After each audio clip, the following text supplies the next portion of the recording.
So in just 3 months, nagkadako ang grupo sa Iloilo tungkol sa leadership. No? So ako ginatag sa inyo Sir Modesto Sito. Okay, thank you, Sir Arnold.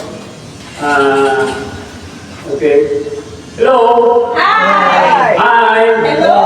Okay, thank you so much. In behalf of RDB, along with Ma'am Rose Serian, our CEO, at the same time, sa ating mga po from Iloilo, nagpasalamat din kami sa inyong warm welcome exam. Thank you so much. Okay, Sir Arnold told us, atong ikaw na lang mag-introduce sa atong main speaker na ito. Anyway, one of the beauty ang isang RDP is si Ma'am Rose na pangita sa tinatawag natin development, especially since ang product natin is all about health. Yes. Okay. One of the beauties ng RDP, may arak kita ya doktor. Dahil sa kaginagan niya, may arak na sisi, tinatawag natin itanong mo kay Dok. I-add ko si Sir Arnold. Sir Arnold, ikaw na lang niya ang mag-add sa ilan. Okay. Para kung may mga queries, directly si Doc siya makasabatin. Any queries, any pamangkot, pangutana na medyo kinakanon sa health. Now, at this time, since nga ang task ko is to introduce ang ato sa tuwang main speaker, I would like to introduce to you our main speaker is Dr. Daniel Philippine. Yeah.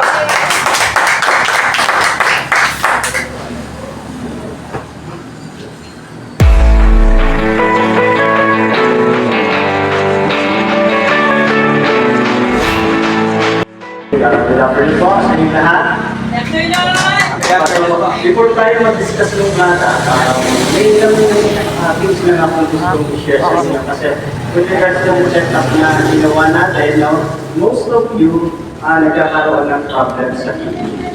So, there's something wrong with the way you eat and the way you drink your water. So, tignan din yung dalawang problema. Now, una-una, dapat yung kumain ka na ng maalat sa morning, dapat yung susunod na meal mo, hindi siya maalat. It should be a balancing act. No? Dapat maalat, mapakla naman yung susunod kasi ang counterbalance ng sodium is potassium. So, nandun yung di ba kung nagbulat ka sa umaga, dapat susunod sa yung susunod na meal para mabalance mo siya. Kasi hindi mo matatanggal yung excess salt without yung potassium kasi siya yung mag-check Then another thing, potassium will not work without magnesium. So ano yung mga magnesium? Green leafy vegetables. So dapat madami yun, nuts and seeds. Now most of you, pag kumakain, tinatanggal yung balat. So most of our vegetables, mas masustansya yung balat kaysa doon sa sa laman. Like yung pipino, kung titignan nyo, very light yung color ng laman, pero yung dark green yung balat. So mas masustansya yung balat na pipino kaysa doon sa laman ng pipino. So, yung sustansya ng, as you will see, yung mga food supplement natin, ang nilagay dyan is actually the skin and the pulp, hindi yung pinakalaman. Kasi yun yung isa sa pinakamasustansyang part ng pagkain, which is yun yung lagi natin tinatapos. So, kung saan po yung may color sa food, yun yung masustansya. Katulad yan, puso ng saging. Anong ginagawa niya sa puso ng saging? Anong ginagawa niya? Binabalatan, tinatapon yung violet. Yun yung pinakamasustansyang part ng puso ng saging. Yung puti yung kinakain, potassium na lang yun. Pero yung anthocyanins, yung antioxidant na pampalakas, panito, tinatapon. So yun yung ginagawa kasing supplement Pwede yun. Yung may part na may kulay. Katulad ito, yung talong. Talong is deep violet. Pero ang ginagawa natin, niluluto, pag naluto na, naging green na yung kulay, nawala na yung color. Tandaan natin, yung kulay nagre-represent sa antioxidants and vitamins doon sa pagkain. Kaya the more color, mas brighter, mas maganda. Now, when it comes to drinking water, sa Chinese traditional medicine, water is synonymous to the sun. So magkatapat sila. So dapat pag gising sa umaga, doon empty stomach pa lang, kaya niyong uminom ng 2 basong tubig na warm. Yun yung the best para mag-detox tayo, magpupo tayo, kasi pag napuno ng water yung stomach natin, na-activate yung digestive tract, yung GI tract, no? The same thing yung colon, iihi ka. So, magitis na mag-detox pag umaga. Now, the problem is, hindi na kayo inom ng tubig during that time, 12 o'clock, 1 o'clock, 2 o'clock, inom kayo magkakatas, it is wrong. So dapat habang tumataas yung araw, umiinit yung temperature, mas magami yung water na naiinom natin. Tapos habang lumulubog yung araw, pakunti siya ng pakunti kasi if you rest, yung kidneys natin nagre-rest din. So pagka uminom ka, before you sleep, tuloy-tuloy siya sa filtration, kaya gigisingin ka niya, iihi ka. Diba yung baby, hindi siya nagigising pag naiihi? Kasi sleep is more important than urination. Mas importante ang tulog kaysa sa pag-ihi. Kaya ipe-prevent natin yung pag-ihi sa gabi kasi nadi-disrupt yung hormonal secretion. It happens at night. Kaya hindi pwedeng nag-ihi kayo ng ihi kasi mag-hormonal imbalance. Pati insulin maapektuhan. Pati yung sa gonads, yung sa reproductive area, maapektuhan yan. Yung hindi magkaanak, actually, stress. Diba? Yun yung nagiging cause ng infertility. So, stress. Nag-hormonal imbalance. Yun doon tinatamaan. So, yan yung mga factors na dapat natin tandaan. Kasi yung supplementation will work best kung yung lifestyle nyo na i-align na doon sa tama. Kasi kung iinom tayo ng food supplement, yes, it will work. Pero after you stop your supplementation, andyan ulit yung sakit. Bumabalik lang. Kasi yung root cause of the problem, hindi na-fix. So dapat i-fix nyo yun. Kung kayo cellphone ng cellphone, 2 hours before sleep, dapat wala ng bright lights sa harapan ninyo. Kasi yung sleep natin, yung hormones, yung pineal gland, which is yung nagsisikret ng melatonin, yung nagpapakalma ng puso, yung nagpapaantok. So pag may bright lights sa harapan mo, titigil yun. So at 9 o'clock, magsisimula yun, then magpitik yun ng 12, tapos mag-decline yung secretion, hanggang 4 o'clock na yun. So pag isip kayo ng mga oras na yun, wala na, masisira yung hormonal secretions ng katawan. And yung raw materials for energy and protein synthesis for tomorrow. Kaya pag kulang ka na sa tulog, weak, nag-anemia, so yun yung nagiging result. Ako. So ngayon, discuss natin yung mga products natin. Now, marami tayong products kasi we don't believe that yung isang product lang will cure all. Hindi tayo naniniwala sa ganun. Saka every person, iba-iba yung pangangailangan, may hiyang sa ganitong product, yung isa hindi hiyang. So, kaya tayo maraming choices para lahat makiter natin, lahat ng tao. So, almost complete na yung product natin, yun yung good news. Maganda yung mga products, okay? And let's start with vitamin C. Sino sa inyo nakakaalam ng benefits ng vitamin C? Actually, it is called the mother of all vitamins. Bakit siya tinawag na the mother of all vitamins? Lahat ng creation ng God nagpo-produce ng vitamin C. Ang pusa, hindi kumakain niya ng gulay, ng fruits, pero nagpo-produce siya ng vitamin C. Yung dog, nagpo-produce siya ng vitamin C. Pero dalawang species lang ang hindi, yung mga unggoy at tao. So they need to get the vitamin C from the food. Yung mga citrus fruits, yun yung mga sources ng vitamin C. Now, tignan nyo to. Yung rayuma, simple rayuma, yung natutuyot yung cartilage, di ba? Kakulangan yun sa vitamin C. Kasi your body cannot produce collagen without vitamin C.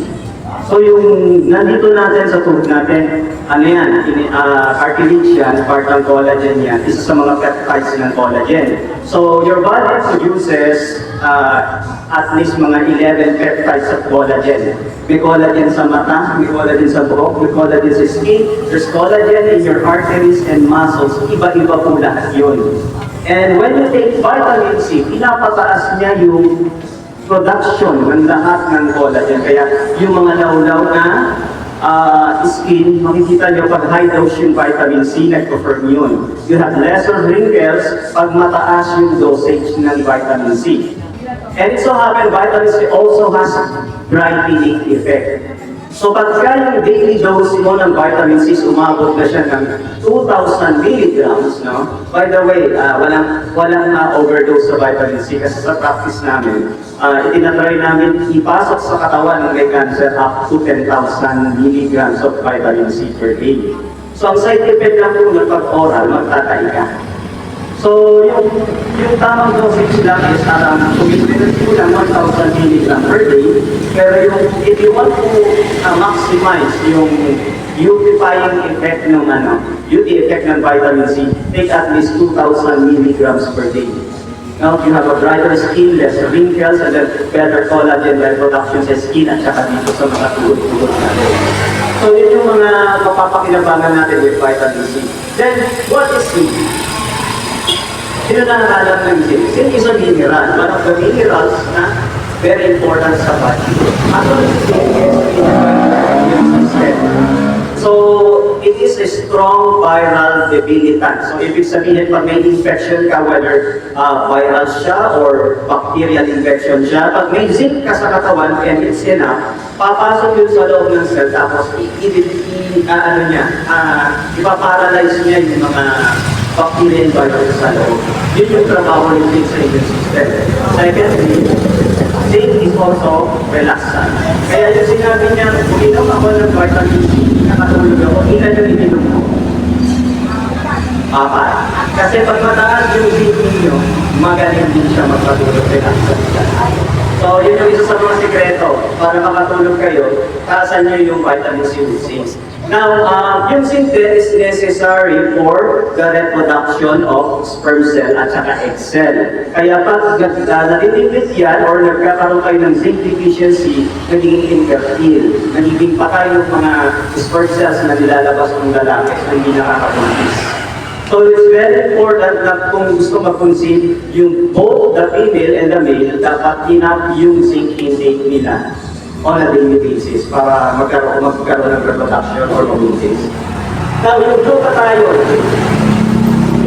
is the master antioxidant of the body. So, ibig sabihin, pag sinabi natin master antioxidant, what is oxidation by the way? Sino nakakaalam? Okay, oxidation is yan yung process of decay. No? Process ng pagkabulok, o yung pagtanda ng bagaman. Alam niyo po yung kalawang sa bakal? Oh, that is oxidation. So, oxygen by nature is corrosive. Although we need oxygen to live, kaya lang, habang ginagamit siya ng katawan natin, corrosive siya, nagpo-produce tayo ng free radicals. So, when we breathe, huminga ka, your body uses oxygen, nag-generate ng energy, nabubuhay ka, pero may byproduct siya. Parang pag kumain ka, makailangan mong umupo. Ganun din sa oxygen. Pag huminga ka, may byproduct siya, kailangan yung byproduct na yun, which yun, ilabas ka sa katawan mo. And the only way you can get rid of that free radical is through antioxidants. So your body produces yung mga antioxidants na panlaban doon, and one of them is glutathione. So, glutathione, iba dun sa, yan, katulad yan, ininom kayo ng tubig sa plastic bottles, may glycosides yan, so lason po yun. Tapos yung bottle na yan, nakabilad yan sa araw, so may mga toxins na nagre-react with the plastic, so it's really not safe to drink a lot of water from the plastic bottles, dapat sa glass. Tatandaan po natin yun. Now, when you have enough glutathione, ilalabas nyo yung glycosides. Now, toxic kasi yan na naitatapon nyo ng katawan nyo. So, very important na pataasin nyo yung glutathione. So, mas mataas yung intake mo ng vitamin C, mas mataas din yung production ng liver mo ng glutathione. Kaya nagkakaroon ng brightening effect. So, yun yung effect. Kaya pagka pinagsama-sama lahat yung tatlong yun sa isang preparation, actually, may collagen pa siya.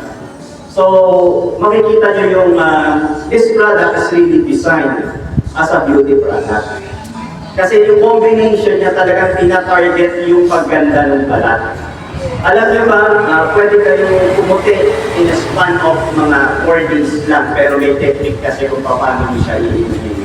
So, eto glutathione, vitamin C natin, sabi ng research, you have to take in glutathione at minimum ng 250 mg para magkaroon siya ng vitamin effect. So, ang dapat nyo gawin, 3 capsules sa umaga, 3 capsules sa gabi.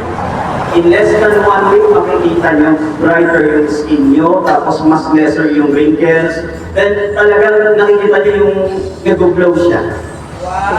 Yun yung magiging epekto na. Pero yung titiisin mo yung talagang babudgetan mo siya. Gusto mong gumanda, beauty comes with a cost. Siyempre, kailangan mo siyang budgetan talaga. Kasi yun yung yun yung gusto mo eh. So, yun yung tip niya.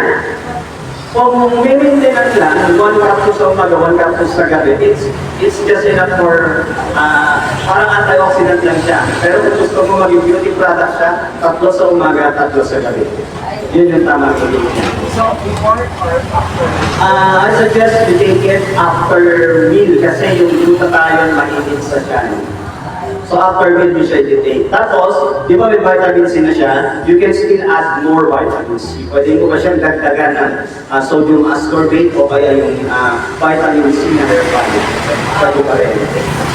Okay, tatlo na yung tinik mo, pwede mo pang dagdagan ng tig na dalawang capsule either of the variant natin. Please, meron pa tayo. Yes. So ito yung dalawang vitamin C, no? Ay 3. Actually, 4 yung vitamin C natin meron tayo dito. Teka, hindi na-play yung animation.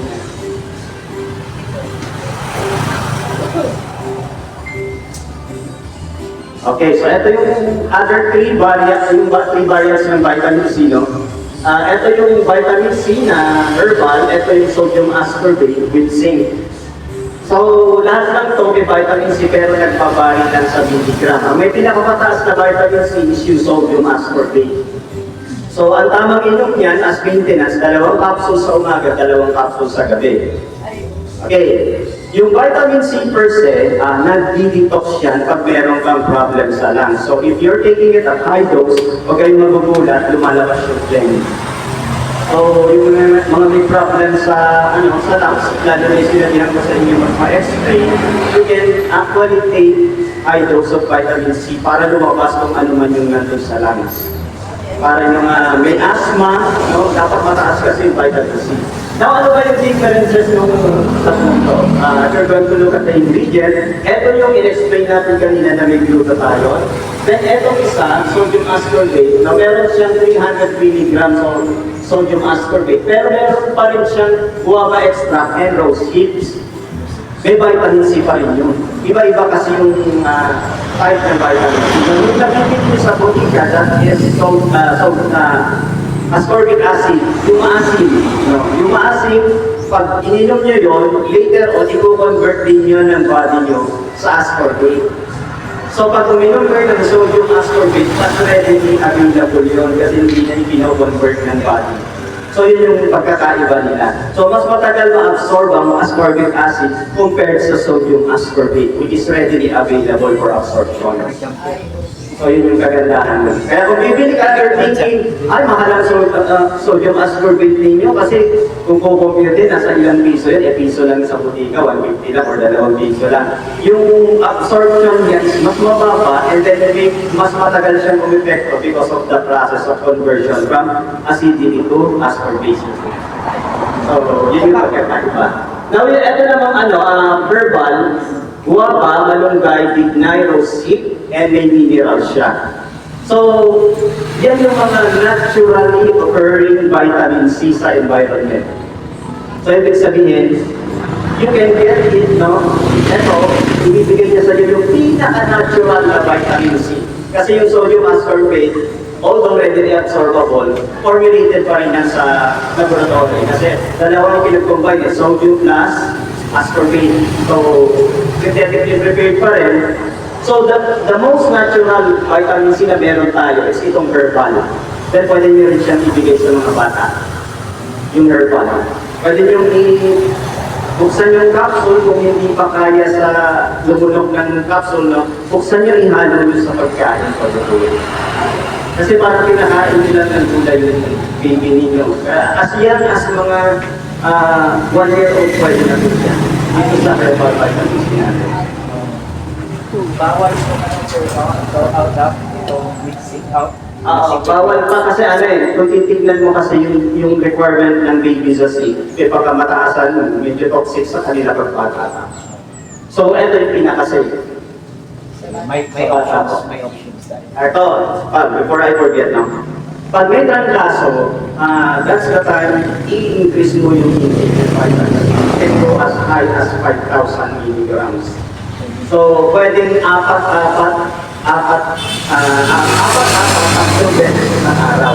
Or pwede naman dalawa, apat na beses sa araw. Basta pag may trangkaso kami, sipon kami may buka, dapat mataas yung vitamin C intake mo. So, do not rely on mga Nucep, Fuseran Forte, BioFlu, kasi ang ginagawa niya, sinusuppress yung symptoms. Pag inuupo ka, yung body mo is trying to get rid of something in your lungs, kaya inuupo. Now, dapat lumabas yung phlegm. Now, yung mga synthetic blends, what they are doing is tinutuyo nila yung phlegm, kaya nawawala ng upo. So, hindi nakakalabas doon sa loob ng lungs. Now, yung mga herbal medicines, ang ginagawa naman nila katulad ng lagun, di mamaya pag-usapan din natin yun, in-expel niya. So, habang tinitik mo yung products natin, mas lalong dumadami yung lemang lumalabas. So, huwag kayong magugulat kasi may mga processes na yung body has to undergo para mailabas. Tandaan nyo, lahat ng butas sa katawan natin, yun yung detoxification pathway. Now, may lalabas sa mata, pagluluha yung mata, pag-umiinom kayo ng mga products natin, may sisipulin, may uumin, may magsusuka, may magtatae, kasi lahat yun outlet yun ng toxins na inilalabas ng katawan nyo. Then, pagkatapos ng process na yun, na-detoxify, then you will feel okay.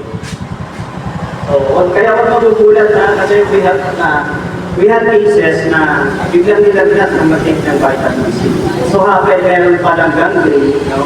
Hindi ko nakikita yung pasyente, nagtanong lang sa akin, may gangrene siya. So, napaka-weak ng immune system, hindi maka-generate ng fever yung body niya. So, nung nakainom ng high dose ng vitamin C, nag-generate ng fever. Nilagnat siya. Kasi may sugat Yung lagnat is, ang trabaho kasi ng fever, pag high yung temperature, tinatry niyang immobilize yung production ng bacteria sa katawan. Yun yung trabaho ng heat sa katawan, kaya may fever ka. Pag may infection, may fever, kasi para hindi mag-spread kagad yung viruses, inugunting ng body. Pinapabagal niya yung spread ng virus. Kaya, huwag kayo magugulat o may mga healing crisis na nararanasan pag tinitake nyo yung product at first time yung mag-take. It's natural. Kasi nag-detoxify lang yung body. Now, let us just recap lang, no? Cheap, water-soluble antioxidant in the body, si vitamin C. So, antioxidant din siya. Then, at higher doses, no? Nire-reduce niya yung chronic diseases.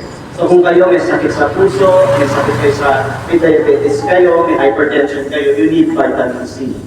No? Hindi kayo magre-rely lang dun sa synthetic medication kasi it should be a integrative approach para later on tumigil yung synthetic meds. Kasi yung synthetic meds na forever na yan, hindi nyo natitigilan yan. Pero kung i-integrate nyo, ang mangyayari doon, makakawala kayo doon sa synthetic meds.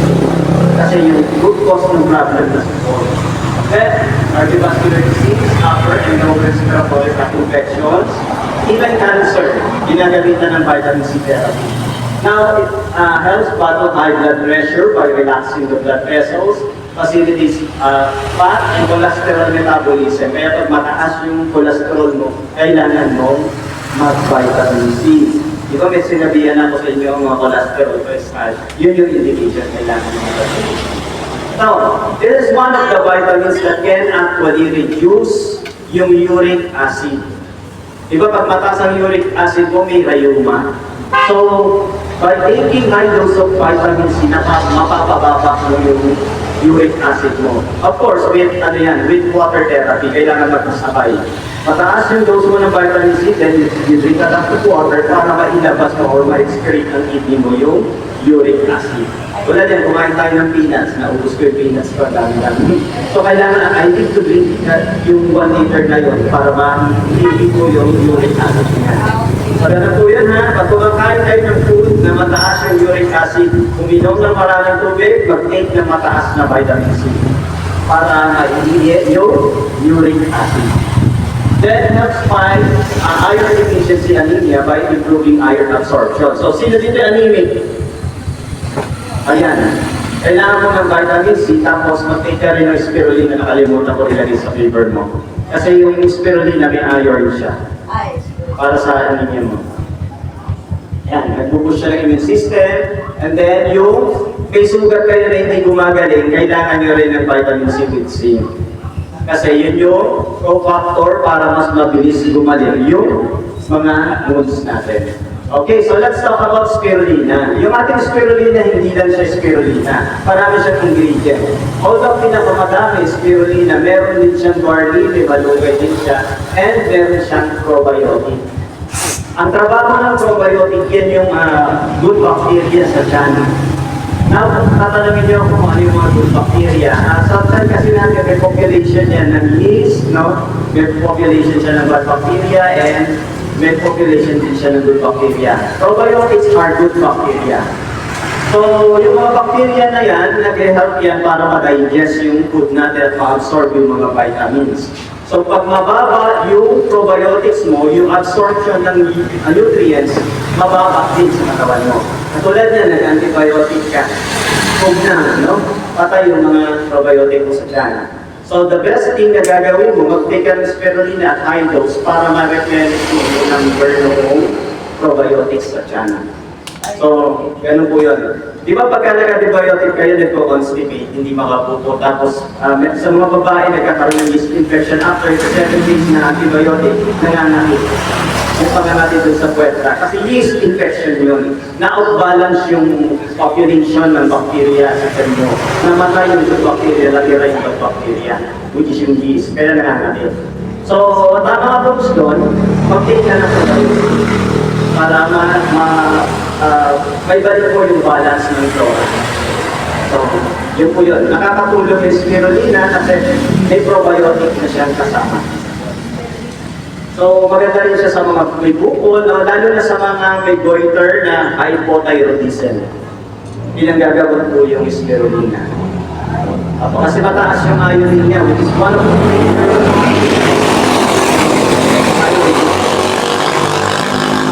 Now, another thing is lagundi. No? Lagundi is one of the 10 herbs na in-approve ng DOH as medicine. So, approved na siya. Ang classification niya talaga is medicine. Hindi na siya food supplement. So, yun yung good news. Nabibili nyo kasi sa butika ang lagundi. Pero mas maganda yung lagundi natin kasi yun sa atin, may iba pa yung ingredient, may mga trace minerals siya na mas mag-improve yung absorption pag tinipin siya. So yung lagundi is tinitake siya for coughs, no? For flu, trangkaso. And then pag may sipon, tinitake din yan. Pag may asthma, pinamimintay niya. So yun po yung gamit ng lagundi. Now, paano niya siya iinumin? Kung sipon lang, pwede 3 times a day. Pero kung may kasamang lagnat, trangkaso siya, pwede yung i-take ng high dose yan, 2, 3 times a day. Dalawang capsule. Hanggang 4 pwede yan. Kasi hindi naman siya nag-overdose, tapon lang naman yung laman, no? Then antiviral, antibacterial yung properties ng lagundi. So kaya yung virus sa loob ng lungs natin, kung may infection, na mamatay din yun with the use of lagundi. Then meron din po tayo glucosamine, chondroitin. Now, yung glucosamine and chondroitin, these are two distinct, magkaiba yan na component ng cartilage natin. So, pag tinitake nyo yan, ang action niya sa body, no, nagle-lessen yung pain, kasi yun yung mga nakalagay sa clinical trials, no, yung mga sinusupplement ng glucosamine, yung nag-i-improve yung mobility ng joints. Diba, dati hindi maiangat, masakit yung balikat. Yung umiinom ng glucosamine, nai-move na. So, nag-i-improve yung mobility. Kasi isa yan sa component ng cartilage, no, ng tendon natin. So yung mga buto na hindi functional, nagiging mas functional siya with the supplementation of glucosamine and chondroitin. So may question po kayo dito? Dito. Totoo ba na yung video ko sa stem cells depression? In a way, yes. Kasi ano ini-induce, hindi siya stem cell per se, pero ini-induce niya yung production ng stem cell ng bone mo para magtumubo pa yung area na yun. Kasi isa sa mga components, yun yung ginagawa niya. So, in a way, yes, yung sagot sa tanong mo. Another may question mo kung iba? Basta pag meron yung mga tatandaan nyo, kung hindi nyo matandaan yung explanation ko, pag meron yung mga glucosamine, so, paano iinumin? Ganito lang. Pag mayroon lang yung rayuma, pwede isa sa umaga, isa sa gabi. Pero pag medyo katulad ni nanay kanina, may osteoarthritis siya, kailangan ng dalawa sa umaga, dalawa sa gabi. Medyo high dose. So, kasi nagiging robot siya ng katawan niya. So, pag nagiging robot ng katawan, tumutulong yan para mapiliin yung deficiency doon sa cartilage mo, para mabigyan siya ng synovial fluid, para mabigyan ng collagen sa area. Yan kasi yung trabaho nitong glucosamine chondroitin. Okay lang po ba siya sa ano kay Glenn? Yes, okay lang. Kasi hindi naman nag-interact yan with any medication. Ang target talaga niya, nagpupunta siya dun sa mga bones mo, hindi siya nagpupunta sa arteries. Okay, slimming, vitamin C. Ito naman slimming vitamin C. Vitamin C siya, kaya lang may added ingredient siya na pampapayat. So, ano yung pampapayat natin? Yung L-carnitine. Alam naman natin yung L-carnitine we need L-carnitine, it's an amino acid, no? Para ma-transform mo yung fats into energy. So, yung taba mismo, may convert mo sa energy. Kasi di ba pag kumain tayo, bakit ba tayo tumataba? Ganito lang yan kasimple. Ini-expend mong calorie, pag nakaupo ka lang, tapos hihiga ka na. Kakain ka, uupo ka, hihiga ka. Yun yung trabaho mo. You're spending around less than 2,000 calories per day. Tapos pag kumain ka, 3,000 calories, saan pupunta yung 1,000 calories? Diba, i-store niya ng body mo as fats. Kasi yung stored form of energy. Yung kanin, pag kinain mo, nagiging glucose.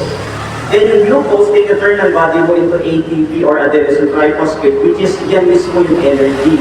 Now, pag hindi mo magagamit, kasi hindi ka nag-exercise, hindi ka gumagalaw, hindi ka naglalakad, nandyan ka lang nakaupo, ang gagawin ng body mo, i-store niya muna as glycogen dito sa mga muscles mo, sa liver mo. Kaya pag marami kang kanin sa gabi, pagising mo sa umaga, parang nagtampok yung mukha mo. Napapansin niyo yan? So that's glycogen storage. So still, hindi ka pa rin gumalaw. So, kumain ka uli, may stored energy ka pa. Ang gagawin ng body mo para ma-absorb niya uli yung susunod na excess calorie, i-turn niya na into long-term storage yung mga glycogen na yan, which is fats na. I-turn niya na into fats. So, nandito na yan. Nagtatambok na dito mo. Tapos, ang problema, kapag malaki yung visceral, yung tiyan mo, yung visceral fats, visceral fats, na nakapalutok sa internal organs mo, including the heart. Kaya pag nag-gain ka ng weight, hinihingal ka kasi yung space na din sa pagtibok ng puso mo, kinakanan mo sa taba.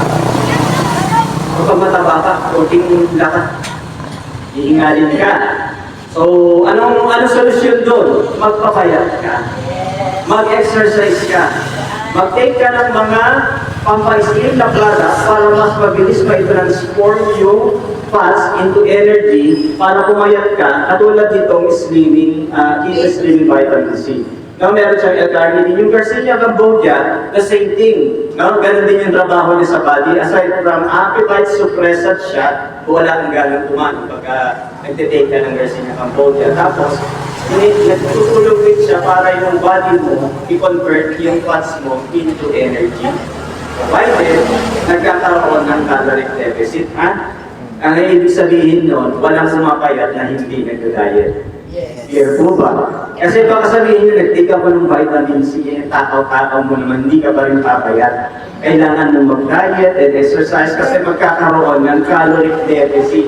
So pag nag-calorie deficit, immediately, pag deficit na sinabi, kulang na yung pagkain mo, kulang yung fuel na pumasok, kaya ang mangyayari, mag-turn yung body mo dun sa storage. So kakainin ng body mo basically yung taba, gagamitin niya for energy. Yun lang yung principle sa pagpayat. No, kaya kung gusto nyo mag-lose ng weight, lalo na yung sinabihan ko dito na kailangan mag-lose ng weight kasi at least sa mga cardiovascular diseases at sa iba pang sakit, you can take this and then mag-diet and exercise.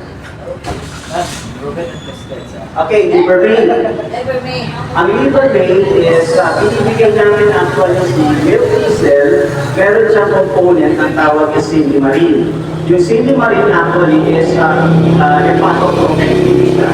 So, pinoprotektahan niya yung liver for damage, no? Like cirrhosis. Kasi kung nagpa-fatty liver ka, ang hindi mo natatanggal yung fats doon sa liver for 10 years, mataba yung atay mo. Ang next stage niya is mag-cirrhosis siya, magsusugat-sugat.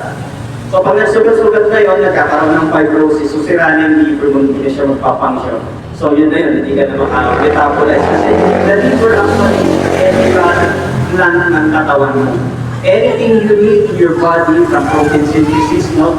Blood making, recycling, trabaho ng liver yan. Kaya ang liver, yan yung tigabuhay ng katawan, tigabalanse. So this, no?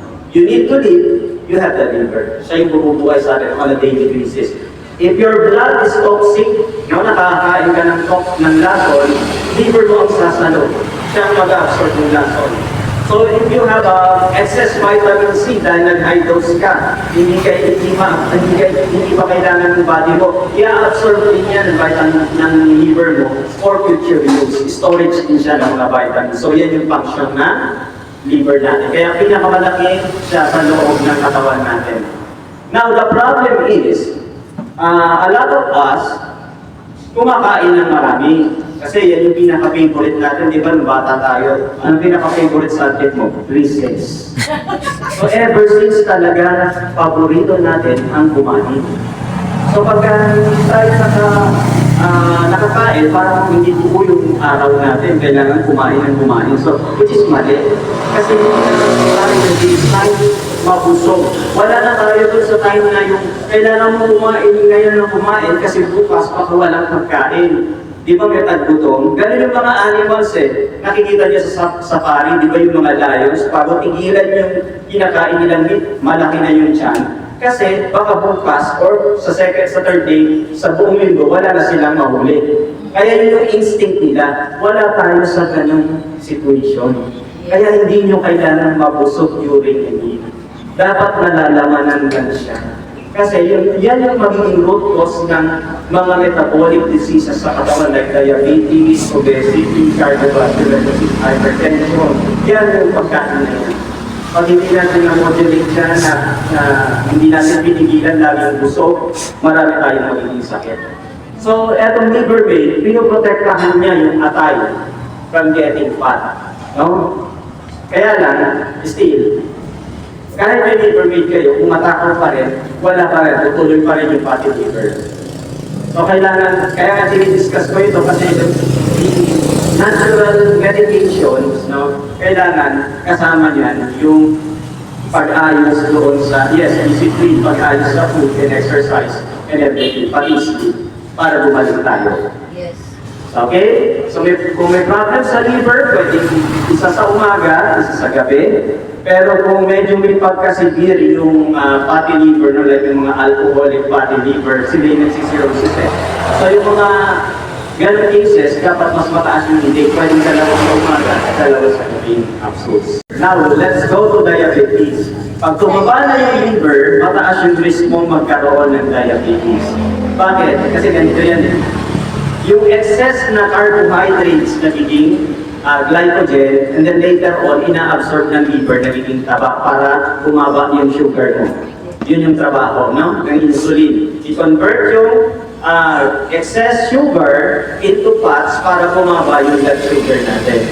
There will come a time kung araw-araw excessive yung sugar intake, katulad ng araw-araw umiinom ng coke, araw-araw ng chocolate, araw-araw ng mga bata, bibigyan ng mga tatapos na pagkain, later on mag-develop sila ng fatty liver. So pag mataba na yung atay, wala nang masaksakan, no? Hindi na mai-convert yung excess glucose into fats dahil puno na yung liver, puno na rin yung mga cells nyo ng sugar. Ang mangyayari, hindi na bababa yung sugar, which is, that's the condition what we call diabetes. So nagsisimula po muna siya sa fatty liver. Kaya pag sinabihan ko na kayo, fatty liver kayo, may risk na yun. Papunta na yun. Kasi hindi na maka-absorb yung liver ng excess calories from or excess glucose from the blood. Kasi puno na siya, mataba na siya. So, nakuha po yun. So, paano maiiwasan yung diabetes? Patayin kayo. Ha? Kumain ng kumain para mabilis. So, St. Peter ka na lang. Okay, less yung pagkain or what kumain. Actually, yung fasting is gamot siya sa diabetes. Fasting, mag-take kayo ng silid ng diabetes, no? Pagka nakakain kayo. Pero pag hindi, huwag mo nang mag-take ng diabetes kasi baka bumagsak yung blood sugar. Kasi basically, itong formulation is nakakababa talaga siya ng sugar. So kung wala naman pumasok na sugar kasi hindi naman kayo nakakain, skip muna siya. Pwede po. Pwede po. Makakababa siya ng blood pressure kasi si serpentina, actually, gamot siya sa high blood, late na lang siya na-discover na nakakababa pa rin papala siya ng sugar. So unang-una si serpentina ginamit sa hypertension sa diabetes. Then later on, na-found out nila mahusay din para sa pagpapababa ng sugar. So may serpentina din naman siya. Meron siyang ampalaya. So lahat ng mapapait kasi yan yung pambalance nyo sa matatamis. So dapat pagka, ganito lang yan, di ba? Katulad nyo, mahilig kayo sa parat. Tama? Ano yung sakit nyo? Sa kidney. At saka hypertension. Hindi nyo napansin? So pagparalan ng parat, walang mapakla, yun yung naging sakit. Paano naman kung kanin lang ng kanin sa matamis at saka po diabetes? So ano yung counterpart ng matamis? Mapait, dapat daily. Nakakakain tayo ng mapait. So yung ampalaya, yung serpentina, mapait yan. Yung turmeric, pag may namamaga sa katawan, kasi pag diabetic ka, alis lahat namamaga. No? Ubad, no, pag diabetic ka, pati yung hindi ka na rin makakabuntis pagka mataas yung sugar kasi hindi na rin siya tatay, di ba? So, erectile dysfunction. Yan sa mga nagiging scientific or complication of diabetes. So, ang dapat ka po, bigla kang pumunta dito, gusto mo mambuntis. Kasi gawin pagkagad, nandun eh. Okay. So, eto, ang kagandahan doon sa formulation, one of the complications ng diabetes is kidney failure kasi nagkakaroon ng diabetic nephropathy. Now, kung titignan nyo yung nasa loob ng diabetes, na meron siyang banaba. Banaba is also good for diabetes. And secondary function niya is kidney protective. Pinoprotektahan niya yung kidney natin from diabetes. No? So, maganda dito, meron siyang anti-inflammatory, may kidney protection siya, may hypertension protection siya, tapos maganda siya sa diabetes. So, ang gagawin nyo, depende pa rin yung intake sa taas ng sugar. Pag ang sugar nyo is nasa 200 plus, dalawa. 6 na capsules per day. Pero kung ang sugar nyo is nasa 150 lang, yung FDS, no? Pababa, so that means hindi naman siya kataasan, pwede isa. 3 times a day. 3 times a day. Pag pre-diabetic, pwede once in the morning, once in the evening lang. Para matulungan lang yung mapababa yung sugar. So, depende sa taas ng sugar, yung dami ng intake natin.